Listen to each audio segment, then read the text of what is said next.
আজকের ক্লাসে আমরা যে টপিকটা নিয়ে আলোচনা করব সেটা হচ্ছে এ.কে রামানুজনের একটা পোয়েম। পোয়েমটার নাম হচ্ছে দ্য স্ট্রাইডার্স।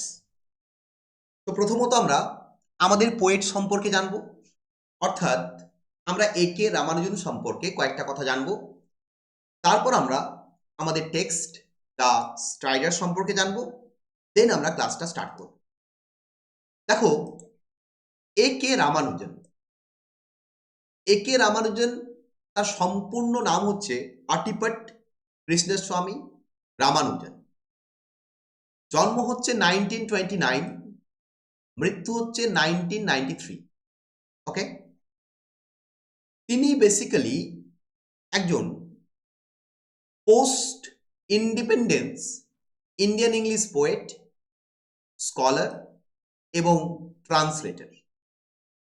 তিনি কিন্তু স্বাধীনতার পরবর্তী রাইটারদের মধ্যে পড়ছেন, কারণ তার যে লেখাগুলো পাবলিশড হচ্ছে সেগুলো সবই স্বাধীনতার পরবর্তী সময়ে। আমরা জানি ইন্ডিয়ান ইংলিশ লিটারেচার দুটো ক্যাটাগরিতে ডিভাইডেড। একটা হচ্ছে প্রি ইন্ডিপেন্ডেন্স, স্বাধীনতার পূর্ববর্তী, আরেকটা হচ্ছে পোস্ট ইন্ডিপেন্ডেন্স, স্বাধীনতার পরবর্তী। এ.কে রামানুজন পোস্ট ইন্ডিপেন্ডেন্স ক্যাটাগরিতে পড়ছে এবং এ.কে রামানুজন একজন মডার্ন পোয়েট। তার কবিতার যে স্টাইল, তার কবিতার যে থিমাটিক কোয়ালিটি, তার ওপর বেস করে আমরা রামানুজনকে মডার্ন পোয়েট বলতে পারি। তার জন্ম কোথায়? সাউথ ইন্ডিয়ার মাইসোরে একটা ব্রাহ্মণ পরিবারে, এবং পরবর্তী ক্ষেত্রে তিনি ইউএসএ চলে যান এবং ইউএসএতে গিয়ে সেখানে ইউনিভার্সিটি অফ শিকাগো ইউনিভার্সিটি, সেখানের প্রফেসর হয়ে যান। অর্থাৎ রামানুজনের মধ্যে আমরা সবসময় দুটো কালচার খুঁজে পাই, একটা হচ্ছে ইন্ডিয়ান কালচার, একটা হচ্ছে আমেরিকান কালচার। আমরা রামানুজনকে এই দুটো কালচারের মধ্যে যে কনফ্লিক্ট, সেই কনফ্লিক্টের মধ্যে থাকতে দেখি। তার যখন কবিতাগুলো আমরা পড়ব, সেই কবিতাগুলোর মধ্যে এই কনফ্লিক্টটা কিন্তু সবসময় থাকে। এবং তিনি যেহেতু ইন্ডিয়াতে ইন্ডিয়াতে বড় হয়েছেন, পরবর্তী ক্ষেত্রে আমেরিকা চলে যান হায়ার স্টাডিজের জন্য, এবং আমেরিকাতে গিয়ে পরবর্তী ক্ষেত্রে সেখানকার বাসিন্দা হয়ে যান। সেই কারণে তাকে আমরা ডায়াসপোরিক রাইটার বলে থাকি। তাহলে নতুন একটা টার্ম পাচ্ছ, ডায়াসপোরা বা ডায়াসপোরিক। এই ডায়াসপোরিক কথার অর্থ কি বাবা? মনে করো কোনো একজন মানুষ, সে একটা দেশে জন্মগ্রহণ করলো। মনে করো এটা একটা দেশ, এটা একটা দেশ। আমি ইন্ডিয়া এবং আমেরিকার এক্সাম্পল দিয়ে বোঝাচ্ছি। মনে করো আমি ইন্ডিয়াতে জন্মগ্রহণ করলাম, এটা আমার ইন্ডিয়া, আমি সেখানে বড় হলাম, তারপর আমি গিয়ে সেটেল হয়ে গেলাম আমেরিকাতে। তাহলে আমাকে বেসিক্যালি এনআরআই বলা হবে, নন রেসিডেন্সিয়াল অফ ইন্ডিয়া। আমি ইন্ডিয়াতে বড় হয়েছি, পরবর্তী ক্ষেত্রে আমি ইউএসএতে বা আমেরিকাতে গিয়ে সেটেল হয়ে গেলাম। এবারে আমি গিয়ে ওখানে লেখালেখি শুরু করলাম, আমি রাইটার হয়ে গেলাম। কিন্তু আমার রাইটিং এর মধ্যে আমি আমার ভারতবর্ষের কথা তুলে ধরলাম, আমার যেটা অরিজিন, সেই অরিজিনের কথা তুলে ধরলাম, এবং আমার মধ্যে সবসময় ডুয়ালিটি কাজ করতে শুরু করলো। অর্থাৎ আমি সম্পূর্ণরূপে আমেরিকানও হতে পারছি না, আবার সম্পূর্ণরূপে আমার ইন্ডিয়ান কালচারকেও ছাড়তে পারছি না। তাহলে আমি একটা মাঝামাঝি জায়গায় আটকে গেলাম, আমি না আমেরিকান না ইন্ডিয়ান। তাহলে আমার মধ্যে একটা দ্বৈত ভাব বা ডুয়ালিটি কাজ করলো। আমি দুটো রুট নিয়ে চিন্তিত, একটা আমার ইন্ডিয়ান রুট, পরবর্তী ক্ষেত্রে আমি আমেরিকাতে এসেছি। তাহলে আমার মধ্যে আমি যে রাইটারটা তৈরি হলাম তাকে বলা হবে ডায়াসপোরিক রাইটার। ডায়া মানেই তো দুই, DIA, ডায়া মানে কি দুই। ডায়াসপোরিক রাইটারদের মধ্যে একজন হচ্ছেন A.K. রামানুজন। তিনি বিখ্যাত বিখ্যাত লেখা লিখেছেন। তার লেখাগুলোর মধ্যে কি পাই আমরা? আমরা পাই দ্য স্ট্রাইডার্স, রিলেশনস, সেকেন্ড সাইট, এগুলো বিখ্যাত। স্ট্রাইডার্স পাবলিশড হচ্ছে 1966। এটা একটা কবিতার বই, এটা একটা কবিতার বই, এবং সেই কবিতার বইয়ের টাইটুলার পোয়েম হচ্ছে এটা। অর্থাৎ এই স্ট্রাইডার্স কবিতার বইয়ের কিন্তু একটা কবিতা হচ্ছে আমাদের আজকের কবিতা দ্য স্ট্রাইডার্স, এবং আজকের কবিতাটার উপর বেস করে A.K. রামানুজন তার বইটার নাম দিয়েছেন দ্য স্ট্রাইডার্স। তারপর রয়েছে রিলেশনস, তারপর সেকেন্ড সাইট, তিনটেই দেখো পোস্ট ইন্ডিপেন্ডেন্স পাবলিশড হয়েছে। সেই কারণে রামানুজনকে আমরা একজন post independence Indian English writer হিসেবে দেখেছি। নেক্সট আমরা কি পাই? তিনি কিছু ট্রান্সলেশন করেছেন, যেমন speaking of Shiva, poems of love and war, এগুলো তার ট্রান্সলেশন। ওকে, তাহলে তিনি বোথ একজন স্কলার, একজন পোয়েট, আবার ট্রান্সলেটর। আমরা আগেই জেনেছিলাম। কেন তাকে স্কলার বলছি? কারণ তিনি তো একজন প্রফেসর ছিলেন বাবা, ইউনিভার্সিটি প্রফেসর মানে স্কলার ব্যক্তি। কেন ট্রান্সলেটর? কারণ তিনি তো ট্রান্সলেট করেছেন। আর কেন পোয়েট? তিনি তো কবিতাও লিখেছেন। তা তার রাইটিং এর মধ্যে আমরা কি ইউনিকনেস পাই? তার রাইটিং এর মধ্যে আমরা পাই মডার্নিজম উইথ ইন্ডিয়ান ট্র্যাডিশন। তিনি একজন মডার্ন পোয়েট, আমরা আগেই বলেছি।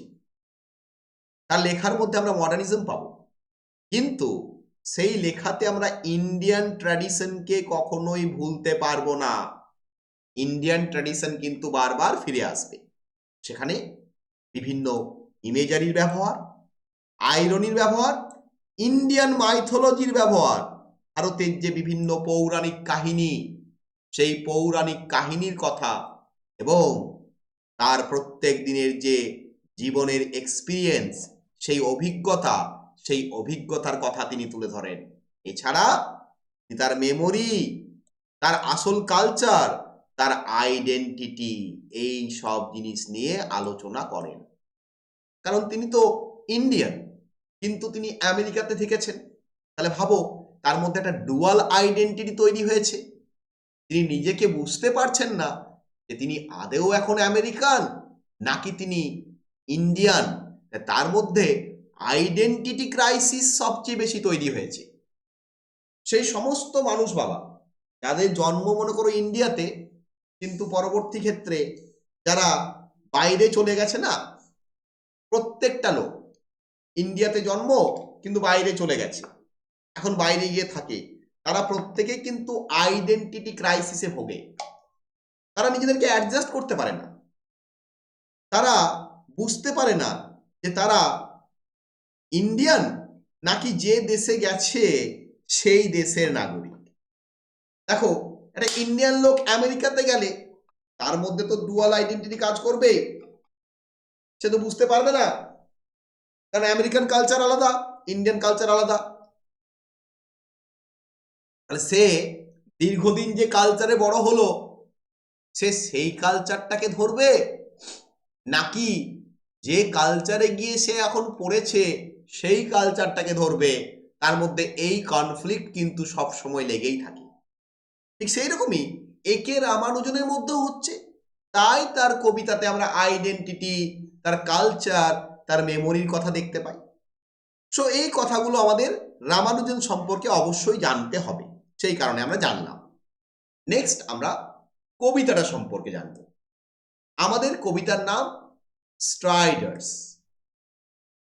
এটা লেখা হয়েছে কখন বাবা?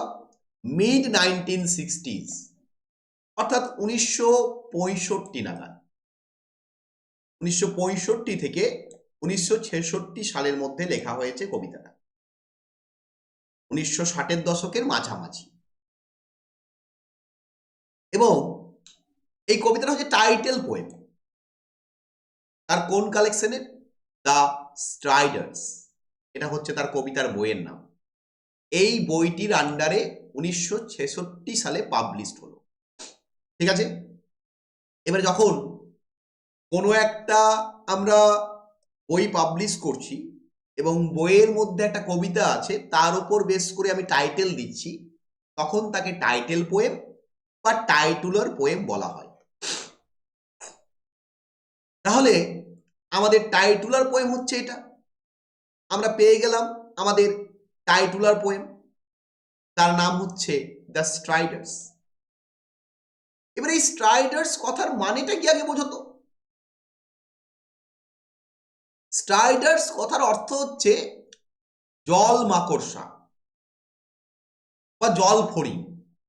জল ফড়িং বললে ভুল হবে, জল মাকড়সা। জলের মধ্যে এক ধরনের মাকড়সা দেখতে পাওয়া যায়। আমি একটা ছবি আঁকি, তাহলে বুঝতে পারবে মাকড়সাটা কেমন হয়। জলের মধ্যে এক ধরনের মাকড়সা দেখতে পাওয়া যায়, এটা বেসিক্যালি এক ধরনের পতঙ্গ। ঠিক আছে, এমনি লম্বা লম্বা পা হয়, পুকুরের জলে বিশেষ করে দেখতে পাবে। যারা পুকুরের জলে নেমেছো তারা দেখতে পাবে। এটা মনে করো জল, এই জলের মধ্যে এই মাকড়সাগুলো এইভাবে বসে থাকতে পারে। ঠিক আছে, জলের মধ্যে থাকবে, ডুবেও যাবে না, জলের মধ্যে ভাসবে। এরম টাইপের একটা প্রাণী, জল ফড়িং বা জল পতঙ্গ বা জল মাকড়সা, তাকে বলা হয় স্ট্রাইডার্স। বেসিক একটা সেন্স। স্ট্রাইডার্স মানে আরেকটা আছে। স্ট্রাইডার্স মানে হচ্ছে someone who uses long steps, যে লং স্টেপ ইউজ করে while ওয়াকিং। অর্থাৎ আমি দ্রুততার সাথে জোরে জোরে অনেক দূরে দূরে পা ফেলে হাঁটছি। দূরে দূরে পা ফেলে যারা হাঁটে তাদেরকেও স্ট্রাইডার্স বলা হয়। ওকে, তাহলে স্ট্রাইডার্স কথাটার আমরা দুটো মিনিং পেলাম। একটা তো বেসিক্যালি জল পতঙ্গ, আর একটা হচ্ছে যে দ্রুততার সাথে দূরে দূরে একটার পর একটা স্টেপ ফেলে সামনের দিকে এগিয়ে যায়, তাকেও স্ট্রাইডার্স বলা হয়। তাহলে আমরা এই কবিতাতে বেসিক্যালি একটা জল পতঙ্গকেই দেখতে পাবো। কারণ জল পতঙ্গের মাধ্যমে আমাদের কবি এই কবিতার ইন্টারনাল মিনিংটাকে তুলে ধরেছেন। কি দেখতে পাচ্ছি আমরা? The poem presents a vivid image of water insects. Water ইনসেক্টসের ছবি, walking on the surface of a stream. যারা জলের মধ্যে ছুটে বেড়ায়, দেখবে প্রচন্ড দ্রুততার সাথে ছুটতে পারে। তুমি জল ফড়িংগুলোকে, জল ফড়িং বললে ভুল হবে, জল মাকড়সাগুলোকে ধরার চেষ্টা করবে। পুকুরে যদি কখনো নামো, পুকুরে দেখতে পাওয়া যায় গ্রামাঞ্চলে, তুমি কখনোই ধরতে পারবে না হাতে করে, তোমার চেয়ে প্রচুর স্পিড ওদের।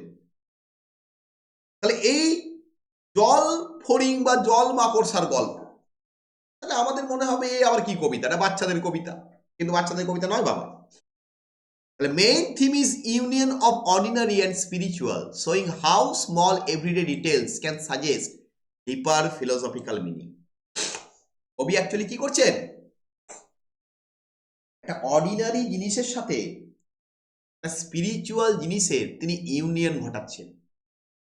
তিনি বোঝাচ্ছেন যে আমাদের জীবনের প্রত্যেক দিনের প্রত্যেকটা ছোট ছোট সাধারণ কাজ, তাদেরও একটা দীর্ঘ দার্শনিক অর্থ রয়েছে।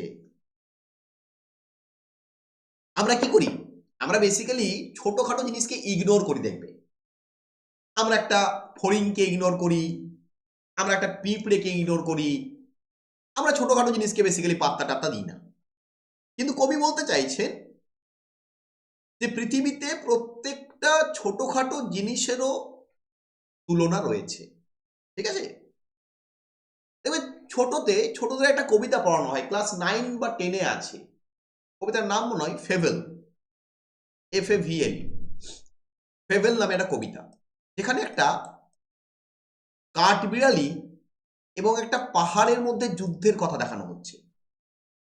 একটা কাঠবিড়ালি এবং পাহাড়ের মধ্যে ঝামেলা হচ্ছে, এবং শেষমেশ আমরা ওই কবিতা থেকে বুঝতে পারছি যে আমাদের কবি দেখাতে চাইছেন যে কাঠবিড়ালি ক্ষুদ্র জীব হলেও তারও একটা ইম্পর্টেন্স রয়েছে, আর পাহাড় বৃহৎ একটা জিনিস, তারও ইম্পর্টেন্স রয়েছে। অর্থাৎ পৃথিবীতে প্রত্যেকটা জিনিসের গুরুত্ব রয়েছে, কিন্তু আমরা কি করি, ছোটখাটো জিনিসগুলোকে, ছোটখাটো এক্সপিরিয়েন্সগুলোকে সবসময় ইগনোর করে চলি। বুঝতে পেরেছ? তাহলে through clear yet symbolic imagery the poem reflects on stillness and movement. কবিতাটার মেইন থিম কি বলতে পারি? কবিতাটা দুটো জিনিসকে তৈরি করছে, একটা হচ্ছে স্টিলনেস, একটা মুভমেন্ট। দেখো, জলপরি বা জলপতঙ্গ জলের মধ্যে দাঁড়িয়ে থাকে, স্টিল হয়ে দাঁড়িয়ে থাকে, চুপচাপ। তুমি যে একটু কাছে যাবে বা জলটা নড়াবে, ছুটে ওখান থেকে চলে যাবে। তাহলে আমাদের যে জীবন, আমাদের জীবনও কিন্তু বাবা এরকম। জীবন মাঝে মাঝে স্টিল, আবার মাঝে মাঝে চলতে থাকে। এবং দ্য প্রেজেন্ট মোমেন্ট, এবং আমাদের জীবনে প্রেজেন্ট মোমেন্টের কতটা গুরুত্ব রয়েছে, এবং the human desire to transcend the material world and touch the divine. এবং এই যে আমাদের মনে একটা ইচ্ছা রয়েছে, আমরা এই মেটেরিয়ালিস্টিক ওয়ার্ল্ড, মেটেরিয়ালিস্টিক ওয়ার্ল্ড কোনটা গো? যেটা আমাদের পার্থিব জগৎ, এই যে আমাদের ঘর বাড়ি, টাকা পয়সা, গয়না গাটি, সোনা দানা, সম্পত্তি, আরো চাই আরো চাই, আমরা করি না? এটাই বাবা মেটেরিয়ালিজম, এটাই বস্তুবাদী বা ভোগবাদী চিন্তা ভাবনা। তাহলে কবিতাটা দেখানো হচ্ছে যে ভোগবাদী চিন্তা ভাবনা থেকে কিভাবে একটা স্পিরিচুয়াল চিন্তা ভাবনাকে টাচ করা যায়, যেটা একটা হিউম্যান ডিজায়ার। আমরা তো প্রত্যেকেই চাই, এই পৃথিবী থেকে মুক্তি পেতে চাই না? প্রত্যেকেই চাই। এখন ভাবি যে টাকা পয়সা প্রচুর দরকার, টাকা পয়সা আরো চাই করি, কিন্তু একটা টাইম পর দেখবে আমাদের মনে হয়, তখন আমাদের বয়স হয়ে যায়, রিটায়ার হয়ে যায়, তখন আমাদের মনে হয় যে ধুর বাবা, সারা জীবন কি করলাম, শুধুমাত্র টাকা পয়সার পেছনে দৌড়ালাম, কি করলাম এটা আমি অ্যাকচুয়ালি? টাকা পয়সার পেছনে দৌড়ে তো লাভ নেই, আলটিমেটলি তুমি কিছুই নিয়ে যেতে পারবে না। বড় বড় সম্রাট, বড় বড় শাসক সবাই এসেছে, সবাই শাসন করেছে, কিন্তু কেউ একটা কানাকড়ি নিয়ে যেতে পারেনি। সবাই খালি হাতে এসেছে, খালি হাতে গেছে। কিন্তু আমরা তাও এই জিনিসের প্রতি আমাদের লোভ রয়েছে, ম্যাটেরিয়াল জিনিসের প্রতি। বলে আলটিমেটলি আমাদের তো একটা টাইম রিয়েলাইজ হয়, আমরাও তো সেই ডিভাইনকে টাচ করতে চাই, আমরা সেই স্পিরিচুয়াল ওয়ার্ল্ডকে টাচ করতে চাই। স্ট্রাইডার্স মানে কি? স্ট্রাইডার্স কথার অর্থই হচ্ছে যে লং স্টেপ ইউজ করবে, তাই না? অর্থাৎ আমি মনে করো লং লং স্টেপ ইউজ করছি, দীর্ঘ দীর্ঘ পা ফেলে যাচ্ছি, তাই না? স্ট্রাইডার্স মানেই হচ্ছে a person who walks with long and Swift steps. আমি খুব দ্রুততার সাথে দীর্ঘ দীর্ঘ পা ফেলে এগিয়ে যাচ্ছি। তাহলে আমাদের প্রত্যেকেরই ডিজায়ার যে আমরা এই যেন সমস্ত যন্ত্রণা কষ্ট থেকে, পার্থিব জগৎ থেকে মুক্তি পেয়ে যাই, এবং যেন আমরা একটা স্পিরিচুয়াল ওয়ার্ল্ডে পৌঁছে যাই। So this is the background of the poem. আমরা কবিতাটার ব্যাকগ্রাউন্ডটা ক্লিয়ার করলাম, এবারে আমরা পোয়েমটার টেক্সটে যাব।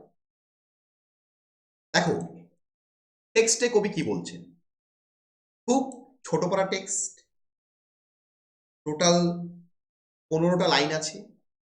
ফার্স্ট স্ট্যান্জাতে 8খানা লাইন আছে, সেকেন্ড স্ট্যান্জায় 7খানা লাইন আছে। কবিতাটা টোটালি একটা মডার্ন পোয়েম। এখানে দেখো কোনো রাইম স্কিম নেই পার্টিকুলার, কোনো রকম ছন্দে ছন্দে মিল নেই, কোনো মেট্রিক্যাল ডিভিশন নেই।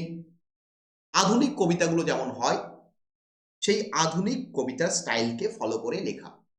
কারণ আমরা প্রথমেই দেখেছি যে একে রামানুজন একজন আধুনিক পোয়েট। তো আমরা একটা পিকচার দেখতে পাবো। কিসের পিকচার? জল পতঙ্গের। দেখো কবি কি বলছেন, ছোট্ট ছোট্ট সেন্টেন্স কিন্তু খুব মিনিং। পুরো কবিতাটা symbolic. First time and search. And search কথার মানে কি? ভালো করে, খুব কেয়ারফুললি এবং অ্যাটেন্টিভলি লক্ষ্য করো। তাহলে কবি রিডারকে বলছেন লুক কেয়ারফুললি অ্যান্ড অ্যাটেন্টিভলি। খুব ভালো করে লক্ষ্য করো, ভালো করে অবজার্ভ করো। For certain thin, for certain thin স্টেমড bubbled eyed water bugs. For certain thin stemmed bubbled eyed water bugs. খুব সহজ সহজ ইংরেজি। কি বলছে? যে ভালো করে খোঁজো এই রোগা রোগা রোগা রোগা পা যুক্ত থিন স্টেম, স্টেম মানে পা। দেখবে এই জল পতঙ্গের পা গুলো খুব রোগা হয়, ঠিক আছে? ওই যে ভালো করে লক্ষ্য করো, ওই যে লুক, ভালো করে দেখো। কাকে দেখতে বলছে? ওই রোগা রোগা পাতলা পাতলা ক্রিয়েচার গুলোকে। তারা কারা? তারা হচ্ছে গোল গোল চোখ যুক্ত। তার চোখগুলো কেমন গো? গোল গোল বাবল। এই পোকাগুলো চোখগুলো গোল গোল হয়। গোল গোল চোখ যুক্ত ওয়াটার ইনসেক্টস, ওয়াটার বাগস। বাগস মানে ইনসেক্টস, জল পতঙ্গ। তাহলে নর্মাল, কবিতাটা নর্মাল যাচ্ছে। আমরা বুঝতে পারছি কবি আমাদের একটা ওয়াটার ইনসেক্ট দেখাচ্ছে, জল পতঙ্গ দেখাচ্ছে। It's okay, no problem. এখন অবধি আমরা বুঝতে পারছি যে আমরা একটা জল পতঙ্গ দেখতে পাচ্ছি। এবার দেখো জল পতঙ্গ আস্তে আস্তে কিভাবে একটা ডিপার মিনিংকে তুলে ধরবে, আমরা সেটাই কবিতায় দেখব। See them perch, দেখো কত সুন্দর তারা রেস্ট নিচ্ছে। পার্চ মানে রেস্ট নেওয়া, পার্চ মানে বসে থাকা।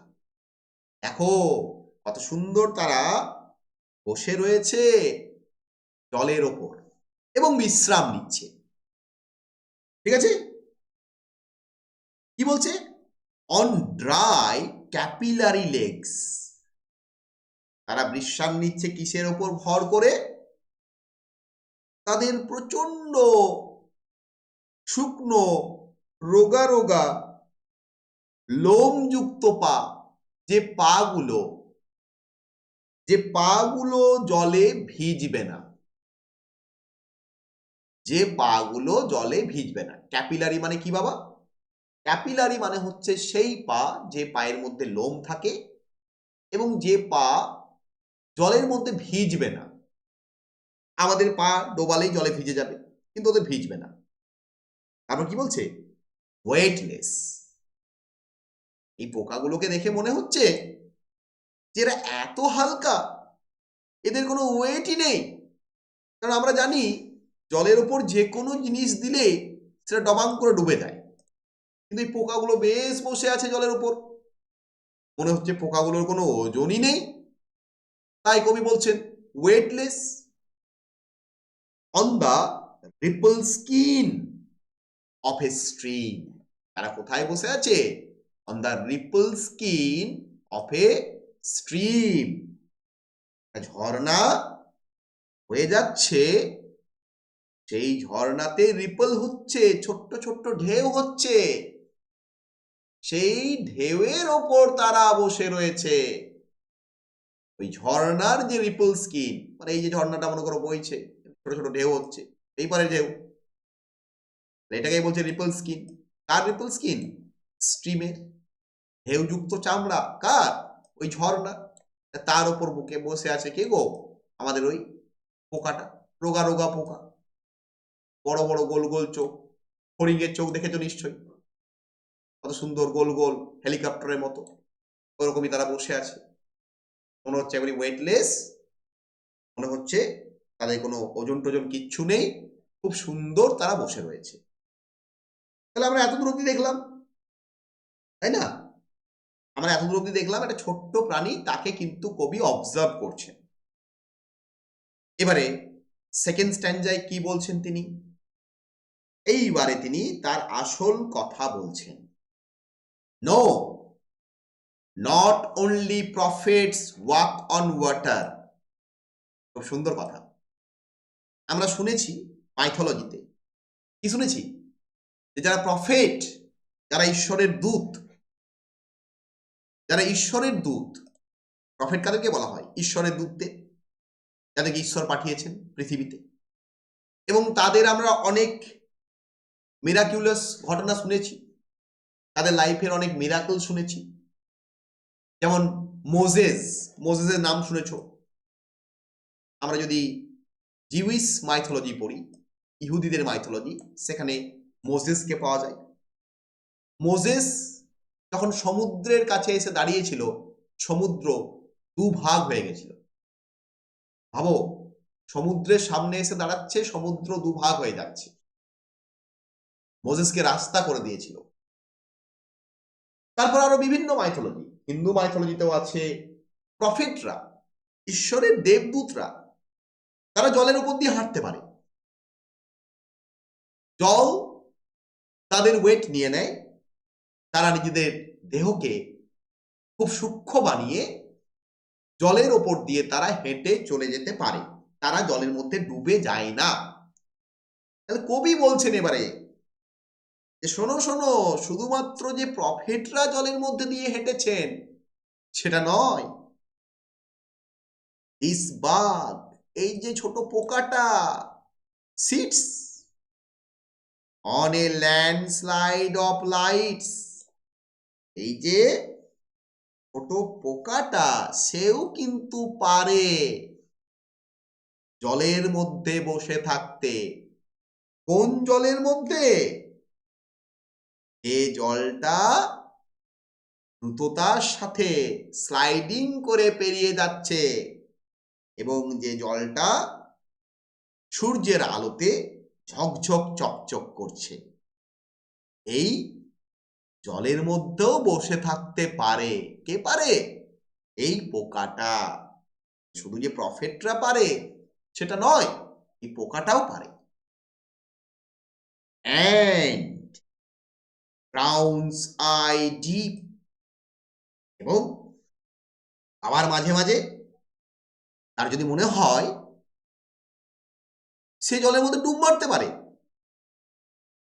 এবং ডুব মেরে অনেক ভেতরে চলে যায়, আবার into its tiny strip of sky। আবার এই পোকাটা, তার তো বেশি জায়গা নেই। দেখো, একটা পোকার কাছে পৃথিবীটা অনেক বড়, কারণ একটা পোকা সে তো আর সারা পৃথিবী ঘুরে বেড়ায় না। এই যে আমরা মানুষ, আমাদের কাছেই ভাবো তো পৃথিবীটা কত বড়। তাহলে একটা পোকা, একটা ক্ষুদ্র জীব, একটা পিঁপড়ে, সে তো একটা ছোট্ট পারা এরিয়া দেখেছে, সে তো আর কিছু জানেই না। ওই পোকাটার কাছে হয়তো ওই ঝর্ণাটা এবং ওর আশেপাশের এরিয়াটাই হচ্ছে পৃথিবী। আমরা যেমন জানি যে না, পৃথিবী আরো অনেক বড়, পৃথিবীর বাইরেও গ্রহ আছে, আমরা অনেক কিছু জানি, কিন্তু পোকা তো সব জানে না। তাহলে পোকার যে এরিয়াটা, সেই এরিয়াটা কিন্তু ছোট, টাইনি স্ট্রিপ, তাই না? তাহলে পোকার যে এরিয়াটা সেটা ছোট। এটা পোকা মনে করে একটা পুকুরের মধ্যে রয়েছে, এটা মনে করে একটা পুকুর, এই পুকুরে পাড়, এটা এই পাড়ে গাছপালা রয়েছে, এটা পুরোটাই পাড়, এই পাড়ের মধ্যে বিভিন্ন গাছপালা রয়েছে। তাহলে একটা পোকা, এই ছোট্ট পাড় একটা পোকা, এই বিন্দুটা পোকা, তাহলে তার কাছে বাবা এটাই পৃথিবী, সে এর বাইরে যায়ও না। তাহলে বলছি সেই পোকাটা মাঝে মাঝে বসে থাকে, আবার সে মাঝে মাঝে উড়েও যায়, অনেক গভীরে উড়ে যায়। তার গভীরতা কোথায়? এই যে আকাশটা রয়েছে এই পুকুরের ওপর, এই আকাশটুকু, এই আকাশটুকু, তাই না? এটা যে আকাশের ছবিটা এই পুকুরের মধ্যে জলের মধ্যে পড়েছে, এই আকাশটুকু এইটুকু এরিয়ায় কিন্তু তার অংশ, তো সেখানেই সে গভীরভাবে উঠতে থাকে। এই ডিপ, এই কথাটাই কবিতাটাকে কি করলো, কানেক্ট করলো। তাহলে কবি বোঝাতে চাইলেন যে শুধুমাত্র আমরা হায়ার থিংস গুলোকে, এই যে প্রফিট, প্রফিট মানে একটা হায়ার থিংস, আমরা শুধুমাত্র যারা হায়ার পজিশনে রয়েছে তাদেরকেই শ্রেষ্ঠ মনে করি। দেখবে আমরা সবসময়, তোমাদের যখন ছোটবেলায় এসে লিখতে দেওয়া হতো যে তোমার আইডিয়াল পার্সন কে, তুমি দেখবে সবসময় কোনো একজন মহান ব্যক্তির নাম লিখেছো। ছোটবেলায় যখন প্রবন্ধ লিখতে দিয়েছে, প্যারাগ্রাফ লিখতে দিয়েছে যে তোমার আইডিয়াল পার্সনের ওপর একটা প্রবন্ধ লেখো, তখন কিন্তু তুমি কি করেছো, তুমি সেই মহান মহান ব্যক্তিদের কথাই লিখেছো। তুমি কিন্তু তোমার পাশের বাড়ি মনে করো একটা দাদা আছে বা দিদি আছে, সে খুব ভালো, তাকে কিন্তু তুমি কখনো আইডিয়াল মনে করছো না, এবং তুমি লিখছো না তার কথা, তুমি তার কথা লিখছো না, তুমি অনলি লিখছো কাদের কথা, ওই যারা একেবারে এস্টাবলিশড বড় সড়ো মানুষ, তাদের কথাই লিখছো, তাই না? তাহলে কবি বলতে চাইছেন যে শুধুমাত্র বড় উচ্চতায় যারা রয়েছে তারাই যে কানেক্টেড সেটা নয়, পৃথিবীর প্রত্যেকটা জিনিসের, ক্ষুদ্র থেকে ক্ষুদ্রতর জিনিসের একটা স্পিরিচুয়াল একটা ইম্পর্টেন্স রয়েছে। কারণ কবি এখানে বোঝাচ্ছেন কিসের মাধ্যমে, ওই পোকার মাধ্যমে। কবিতাটাকে আমরা যদি দু লাইনে বলতে পারি, কি বলতে পারি? The poem describes a water insect that is walking on water, তাই না? And the poet uses this image to suggest a spiritual idea. তিনি এই ইমেজটা ব্যবহার করছেন একটা স্পিরিচুয়াল আইডিয়াকে সাজেস্ট করার জন্য। সেই আইডিয়াটা কি? The poet means to say that even small ordinary creatures can touch something divine and mysterious. তাহলে সেও আকাশে উড়ে যায়। এই যে আকাশ, এই আকাশের কথাটা, আকাশের মানে কি এখানে? হেভেন। তাহলে এই পোকাটাও হেভেন টাচ করতে পারে।